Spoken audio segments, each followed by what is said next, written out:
Hello friends, এগুলো মিষ্টিদের গরু লক্ষ্মী আর মালতী। আর এই যে মিষ্টির মা রান্নাঘরে রান্না করতে ব্যস্ত, আর এ হলো মিষ্টির ঠাম্মা আর কাকিমা সুমনা। যাই বাবা, এখনও ওরা কেউ ঘুম থেকেই উঠলো না, ডেকে দিই।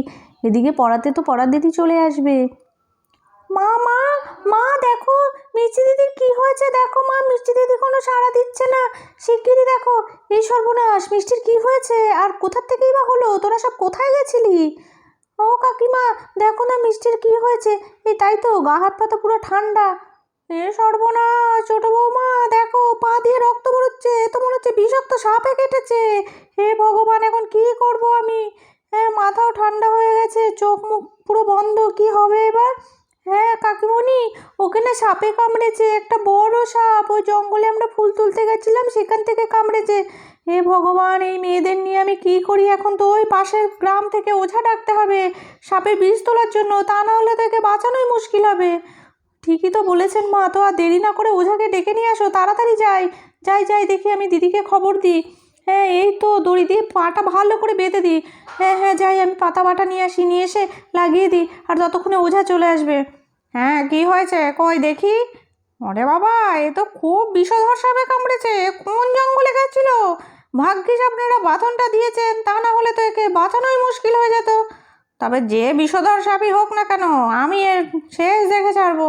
যাও যাও, ওদের মাথার কাছে এই বাটিটা রেখে দাও। হ্যাঁ, এই যে এই বিন একবার আমি বাজাতে যদি শুরু করি না, যেখানেই থাকুক না কেন সেই ব্যাটাকে আমার সামনে এসে ধরা দিতেই হবে। তা তোমরা সবাই একটু সরে যাও তো, জায়গাটা ফাঁকা করে দাও। হ্যাঁ, আমাকে একটু আমার মতন কাজ করতে দাও।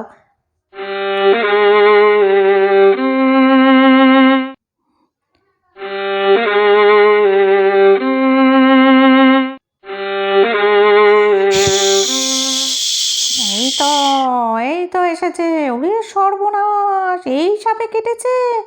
হ্যাঁ হ্যাঁ, এই তো, এই সাপটা, এই সাপটা। ওরে বাবা, আমি এখান থেকে পালাই পালাই।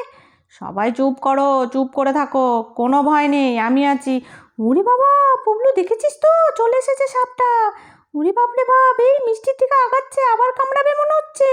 এই মিষ্টির দিকে আগাচ্ছে, আবার কামড়াবে।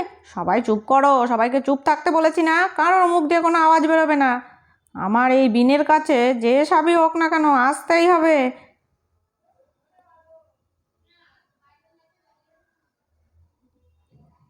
যা, অনেক হয়েছে, অনেক জ্বালিয়েছিস। এই তো এই তো, এই তো সব বিষ তুলে নিয়েছে, এবার দড়িটাও খুলে দিলাম। কোনো চিন্তা নেই, এইবার মেয়ে আস্তে আস্তে সুস্থ হয়ে উঠবে। সব বিপদ কেটে গেছে।